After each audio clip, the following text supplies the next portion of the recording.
What's going on, Summoners? I'm Kangas, and today we're taking a look at how to carry from every role. We'll break down how to use the strengths of each role, including a few different champions and playstyles for each. But of course, this list is not the only way to climb, it's just what we think is the best at the lower ranks. So hit that sub button, and let's get right into it. Starting us off strong, we've got everyone's favorite island, the top lane. When it comes to the top lane, there's a lot of different ways you can look to play lane. But before we get into that, let's first talk about what the goal as a top laner really is. If you're in top lane, you're constantly looking to provide pressure for your team. Now, this pressure can be shown in a ton of different ways, ranging from being a massive front line as a tank, disrupting the backline as a fighter, bursting enemies as a marksman, or simply sitting in a side lane. Today, we're going to be focusing on creating a ton of pressure through the art of split pushing. When it comes to climbing in low elo, the most effective method of ranking up and taking control of a game is through creating a ton of pressure and taking objectives by split pushing. Now, it may seem hard at first, and honestly it can be, but with enough practice and planning, you'll be able to successfully pull off a split push in nearly every game so that you can lead your team to victory. But before we go on to how to best execute this split push tactic, I want to remind you that while I can go over this in a video, you'll probably have a lot of questions about certain situations. So if that's the case, make sure you also check out ProGuides.com where you can chat with any of our challenger level coaches, because they can get into this topic a little bit deeper than I can in one video. We also have really cool videos by pros like CoreJJ and Xsmithy, so if you want to learn how to play other roles, make sure to check it out.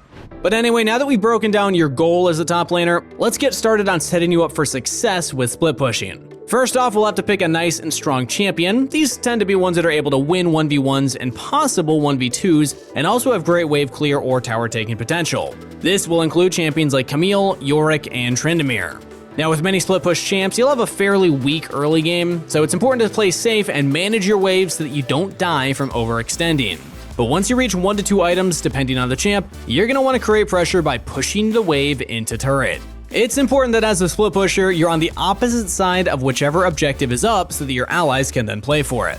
As you begin split pushing, the enemy team has to make the choice of either collapsing on your allies or collapsing on you. In most cases, they'll ignore you, which means that you can take a few turrets for free. But it is important that you keep your eye on the map at all times, because the minute that you die for free, your team loses a ton of pressure.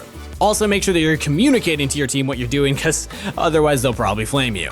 It takes some practice, but being able to slow push waves into the enemy and 1v1 whoever they send your way can easily lead to some free wins in solo queue. Just be sure to take your time and be patient. Up next, we've got the jungle. Now, jungle is regarded as one of the strongest roles in the game, but also one of the harder ones to play. This is mostly due to the ability to impact the entire map through ganks and objective control. That being said, it's a difficult role to master as you're constantly having to look for plays and cannot afford to waste time.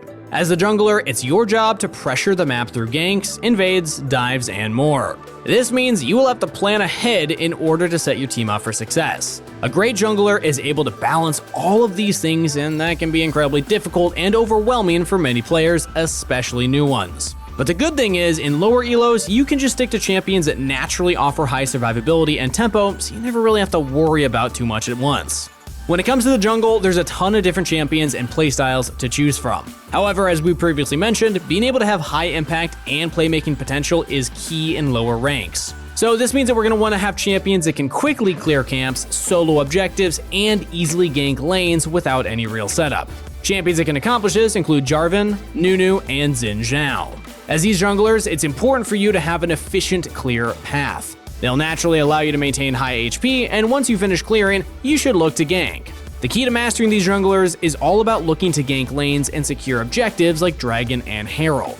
Again, this means that you'll need to plan ahead, however, this doesn't mean that you have to stick to one plan. Let's say the enemy jungler ganks top. Well, as soon as you see him in the top lane, if you're bot lane, you can look to gank bot and take Dragon in exchange. As a jungler, make sure you're constantly moving and looking for something to do. It can be a bit overwhelming at first to think about so much at once, so make sure to take it one step at a time. Next up, we're moving to the direct center of the map in mid lane. This lane is well known for its expansive champion pool and extremely versatile playstyles. More often than not, this leads players to feel like they have to play a ton of complex champions in order to stand a chance, when it can easily be the opposite. As a mid laner, you're looking to impact the map as much as possible either through roams, objective control, or just raw strength. People often view mid lane as a simple 1v1 lane, but it heavily involves the jungler as well. Also, while it's not necessary, most mid laners are your team's sole AP damage, which means it'll be your job to kill tanks and carries that itemize armor against your AD carries. Alongside the damage and wave management, mid offers a ton of pressure by being able to rotate anywhere on the map too. You kinda like the second jungler.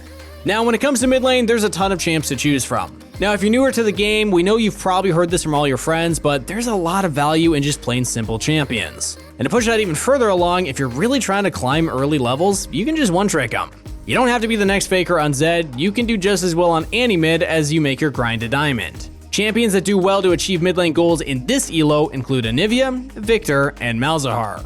They're all able to clear waves extremely quickly, and they offer great scaling. Plus, your jungler will thank you for being able to give them non-stop priority. Your main goal with these champs is to farm as safely as possible while also being able to maintain high CS. Due to your high wave clear, you'll be able to roam to help your jungler or just gank other lanes. But be sure to use your time wisely. If you crash a wave immediately, then feel free to go ward the enemy jungler so that you can spot them. A great mid laner will maintain vision in the enemy jungle and always have wave priority for their junglers. Now, as we slowly descend to the bot lane, let's get started by taking a look at the one and only AD carry role. This role is one that has evolved exponentially over the years when it comes to different playstyles. A few seasons ago, all marksmen here were known for high DPS through simple right-clicking. Now they're able to diversify their styles through spell weaving, combos, and even playing similar to an assassin rather than a control mage. Regardless of what type of marksman you believe is the right one though, their job remains the same.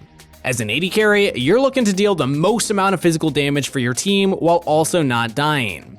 This means that you're constantly looking to dish out DPS while also maintaining a safe distance.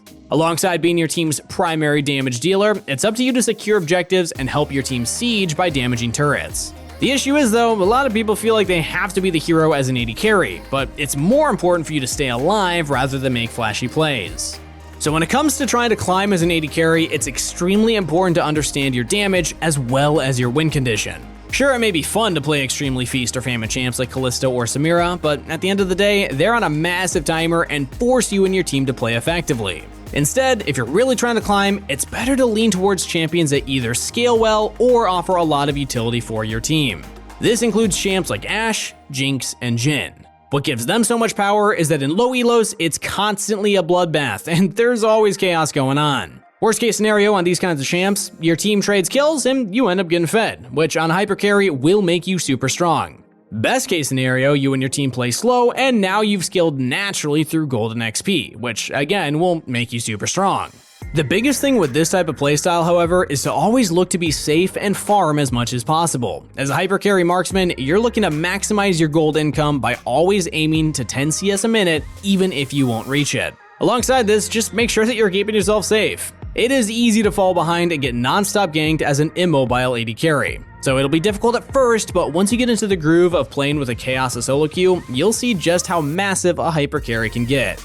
By the way, quick reminder, if you want to join an amazing community of people just like you that love lists, talk pieces, and other content like this, check out our Discord using the link found in the description. Also ping me once you join, maybe I'll react to something funny. And last but certainly not least, we've got support. Support is well known for its ability to impact the entire map and for pretty good reason. Not only do supports single-handedly carry the game through vision control, but they're often the reason that either their AD carry or mid, or even jungler gets ahead. That being said, the role isn't as brainless as simply protecting a carry, as it's your job to set up for objectives and protect vulnerable allies through peel and vision control. A lot of the time, supports are trying to become the next Mad Life by spamming champions like Thresh in order to show their mechanical prowess. But that's not really needed to climb. The best supports can carry without making flashy plays as they're able to shot call and guide their team to victory. Just remember that EUS had both a Janna player and a Bard player hit and maintain rank 1. Now when it comes to playing a support in low elo, we heavily recommend playing either enchanters or damage dealers. The best part about playing enchanters is that they will continue to be effective no matter your rank and will always be useful to your team. Champs that work as fantastic enchanters that also offer a ton of versatility and pressure are Janna, Lulu, and Seraphine. If you're looking to deal damage instead and want it as a pocket pick, feel free to take a look at Brand, Xerath, or Zyra. As a support, you're looking to protect your carries, so be sure to play parallel to them in lane. Once you get your wards, you're going to want to get vision to make sure that the enemy jungler doesn't gank you or your mid laner for free. This can be done by placing safe pink wards, especially at the pixel brush in the bottom river, and also just otherwise warding at jungle entrances. Once you're finally done with the laning phase, you're going to be following around your AD carry if possible so that you can get experience and keep them safe. As the game goes on, it's up to you to ping your team to show up to an objective around 45 seconds before it spawns. This will allow you to sweep the area for wards and set up your own vision for your team to capitalize on. Just make sure that you're not going in alone and always have a jungler or somebody else with you. It's extremely important that you set up vision for your team either on objectives or in the jungle so that you're not ambushed. Besides that, you're looking to just help your team in fights by either providing damage or just buffing up your allies.